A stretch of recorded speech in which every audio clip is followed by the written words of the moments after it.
ಪ್ರಜಾಧ್ವನಿ ಇದು ಪ್ರಜೆಗಳ ನಂಬಿಕೆಯ ಧ್ವನಿ.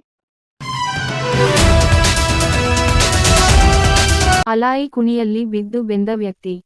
ರಾಜ್ಯದ ಮಸ್ಕಿ ವಿಧಾನಸಭಾ ಕ್ಷೇತ್ರ ವ್ಯಾಪ್ತಿಯ ಬೊಮ್ಮನಾಳ ಗ್ರಾಮದಲ್ಲಿ ಮೊಹರಂ ಹಬ್ಬದ ನಿಮಿತ್ತ ಮಸೀದಿಯ ಮುಂಭಾಗದ ಆಲಾಯಿ ಕುಣಿಯಲ್ಲಿನ ಬೆಂಕಿಯಲ್ಲಿ ಬಿದ್ದು ವ್ಯಕ್ತಿ ಸಾವಿಗೀಡಾದ ದುರ್ಘಟನೆ ಮಂಗಳವಾರ ಸಂಭವಿಸಿದೆ.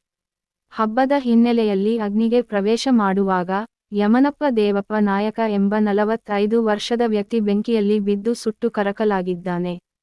ಘಟನೆ ಕುರಿತು ತುರುವಿಹಾಳ ಠಾಣೆಯಲ್ಲಿ ಪ್ರಕರಣ ದಾಖಲಾಗಿದೆ. ವರದಿ ನಾಗರಾಜ ಹಣಗಿ, ಪ್ರಜಾಧ್ವನಿ, ಲಕ್ಷ್ಮೇಶ್ವರ.